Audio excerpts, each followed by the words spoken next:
सुनहरीपुर गांव में रामलाल अपनी पत्नी कमला और 6 साल के बेटे मोहन के साथ रहता था। उनका घर मिट्टी और फूस से बना छोटा सा था। रामलाल खेतों में मजदूरी करता था और दिन भर की मेहनत से बमुश्किल 2 वक्त का खाना जुटा पाता। एक दिन दोपहर में मोहन अपनी किताब लेकर बरामदे में बैठा था। पापा, ये अक से कबूतर और अक से खरगोश तो ठीक है, लेकिन ये पढ़ते पढ़ते पसीना क्यों आ रहा है? रामलाल ने मुस्कुराते हुए बेटे के सिर पर हाथ फेरा। गर्मी है बेटा, लेकिन तू पढ़कर बड़ा आदमी बनेगा, मोहन ने मासूमियत से कहा। पापा, क्या हमारे घर में भी कभी पंखा आएगा? रामलाल चुप हो गया। बिजली तो थी नहीं और पंखा खरीदने के पैसे भी नहीं। गर्मियों के दिन थे, धूप इतनी तेज कि दोपहर में गांव की गलियां सूनी पड़ी रहती। कमला परेशान होकर बोली, रामलाल, ये गर्मी अब सहन नहीं होती। मोहन दिन में बाहर पड़ोसी के नीम के नीचे बैठा रहता है, घर में तो जैसे भट्टी जल रही हो। रामलाल ने ठंडी सांस ली। देखूं कोई जुगाड़ कर पाता हूं तो।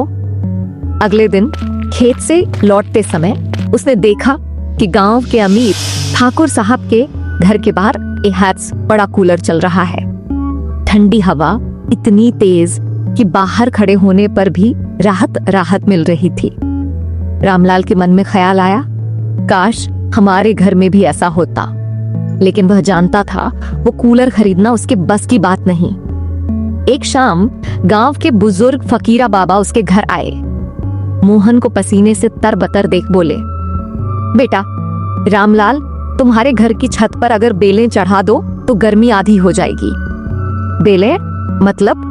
रामलाल ने पूछा। हाँ, लौकी कद्दू या तुरई की बेल। छत पर फैल जाएगी, धूप अंदर नहीं आएगी, ऊपर हरियाली और नीचे ठंडक। रामलाल को ये बात जम गई। अगले दिन उसने खेत मालिक से कुछ लौकी और एंटी कद्दू के बीज मांग लिए। कमला ने भी खुशी खुशी उसकी मदद की। मिट्टी तैयार हुई, पुराने बोरियों में खाद भरकर छत पर रख दी गई।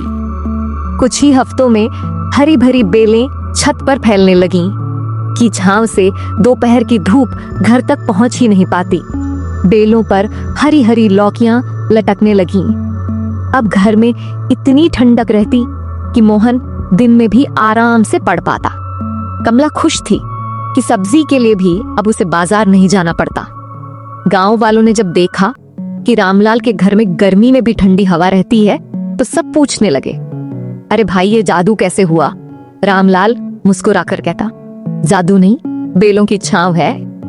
धीरे धीरे गांव के कई लोगों ने अपने घरों की छत पर बेलें लगाईं। फकीरा बाबा हंसते हुए बोले, देखा, एक छोटे से उपाय ने पूरे गांव को ठंडक दे दी।